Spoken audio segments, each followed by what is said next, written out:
This is it, the final lesson of our A1, A2 course. Today you'll learn 2 complete ways to talk about the future in Spanish. The easy, everyday way, and the more official, simple future tense, including a preview of its irregular forms so you're not caught off guard later.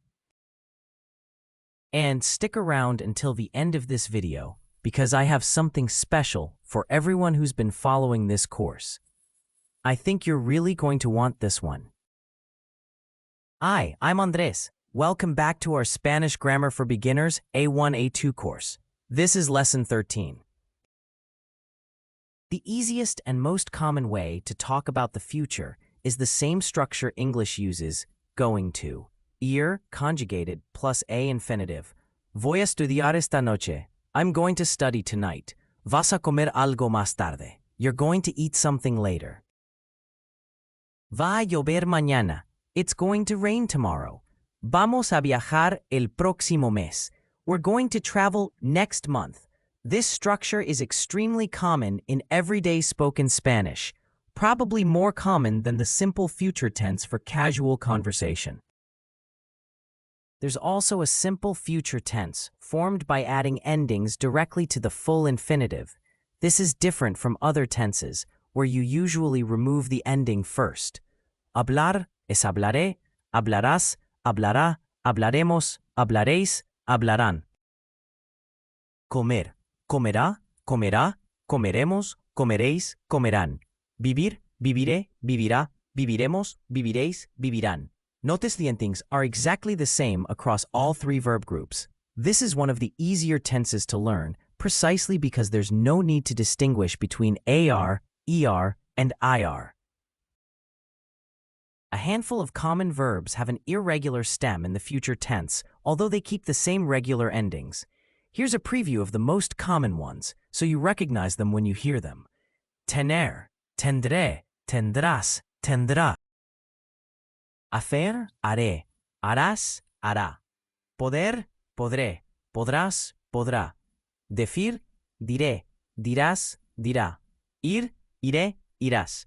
This one actually looks regular, since ir is so short. We'll go deeper into these irregular stems in the B1, B2 course, but it helps to at least recognize them now. When should you use which one? In general, ir plus a plus infinitive feels more like a casual, immediate plan. Voy a llamarte mañana. I'm going to call you tomorrow. The simple future feels slightly more formal, more distant, or more like a prediction or promise. Te llamaré mañana. I will call you tomorrow.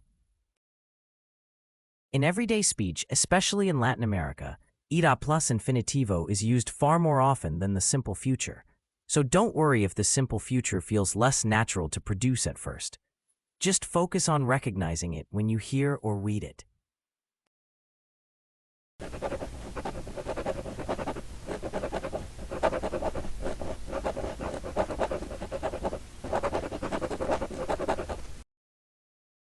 Let's compare both structures across several examples. Voy a comprar un carro nuevo.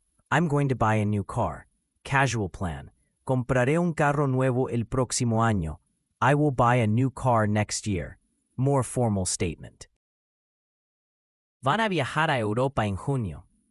They're going to travel to Europe in June. Viajarán a Europa en junio. They will travel to Europe in June. ¿Vas a estudiar esta noche? Are you going to study tonight? ¿Estudiarás esta noche? Will you study tonight? Before I let you go, if you've been following this course and want to take your practice to the next level, I've put together a complete A1, A2 practice workbook just for you. It has 13 sections, one for every lesson in this course, with fill-in-the-blank, translation, error correction, and multiple choice exercises, plus a full answer key at the end. Every section also has a QR code that takes you straight back to the lesson video if you need a refresher. It's available now on Gumroad. Link is in the description below. That's a wrap on our Spanish Grammar for Beginners course. Let's quickly recap everything you've built, lesson by lesson. You started with ser and estar, 2 verbs that mean to be, but work in completely different situations. You learned how Spanish articles and noun gender work together, including the key exceptions.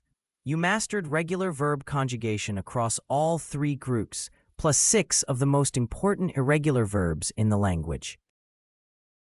You learned the backwards logic of gustar, how possessives and demonstratives work, and how prepositions, especially the personal a, function differently than in English.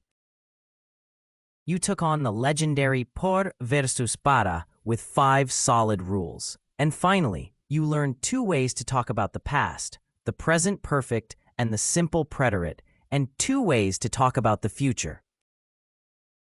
That's an enormous foundation, genuinely enough to start having real basic conversations in Spanish. Ready to keep going? Head over to our B1, B2 Intermediate Spanish Grammar course, where we'll dive into the subjunctive mood, the difference between the imperfect and preterite tenses, advanced pronoun placement, and so much more. See you there. Nos vemos en la próxima.